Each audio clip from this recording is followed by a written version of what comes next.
Hello' বন্ধু বান্ধৱীসকল, মোৰ এটা নতুন ভিডিঅ'লৈ আপোনালোকক সকলোকে স্বাগতম জনাইছোঁ।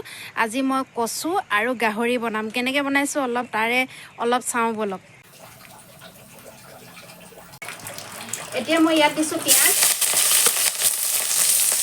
পিঁয়াজখিনি অকণমান ৰঙচুৱা হোৱালৈকে ভাজি ল'ম। জুইত বনাই খাই ভাল লাগে ন ৰাইজসকল।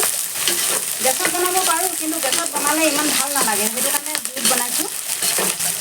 গাহৰিয়ে কচুৱে আপোনালোকে খাইছে নাই এবাৰ? খাই চাবচোন, বহুত ভাল লাগে। গাহৰিৰ লগত কচু বিৰাট মজা লাগে। এতিয়া মই ইয়াত দিম আদা নহৰু,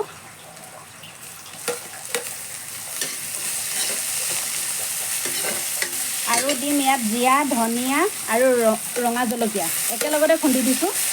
খুন্দি দি অলপ ভাজিম। ইয়াত অকণমান কেঁচা গন্ধ যোৱালৈকে ভাজি থাকিম। তাৰপিছত ইয়াত দিম হালধি আৰু নিমখ, সোৱাদ অনুযায়ী দিব, কম বেছ। মাংসখিনি বেছি নহয় বাৰু, আপোনালোকে দেখি নাহাঁহিব, মাংসখিনি কমটি, কাৰণ কচুৰ লগত দিবলৈহে বনাইছোঁ। এতিয়া এইখিনি অলপ ভজা হৈ গ'ল। এতিয়া মই ইয়াত দিম গাহৰি মাংসখিনি।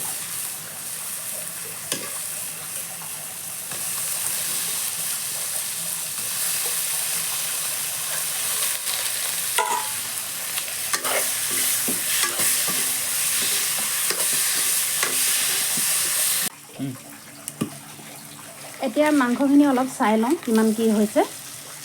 এয়া মাংসখিনি আধা আধি সিজিলে বাৰু, আৰু বেছি টাইম নালাগে। এবাৰ মই অলপ বেলেগ ষ্টাইলত কচুখিনি বনাইছোঁ। যোৱাবাৰ মই এটা ভিডিঅ' মাছ দি বনাইছিলোঁ। এইটো ভিডিঅ'ত মই আগতীয়াকৈ কচুখিনি কুকাৰত বইল কৰি লৈছোঁ।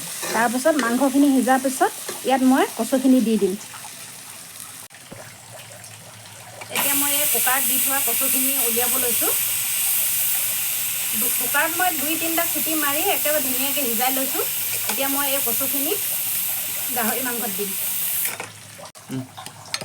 এয়া একদম কচু ধুনীয়াকৈ সিজি আছে। এতিয়া মই এইখিনি কেৰাহীত দি দিম।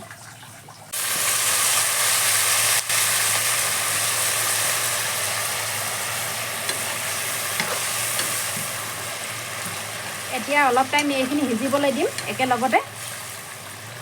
শাকখিনি কি হৈছে বা, কালাৰ কিন্তু বিৰাট ধুনীয়া আহিছে দেই। চাই লওক কি ধুনীয়া হৈছে কালাৰ। এতিয়া মই ইয়াত ধনিয়া দিম, ধনিয়া দি নমাই দিম। তাৰপিছত আপোনালোকক ফাইনেল লুকটো দেখুৱাই আছোঁ। এতিয়া মই ধনিয়া দিছোঁ। ধনিয়া মই হাতে ছিঙি দিছোঁ।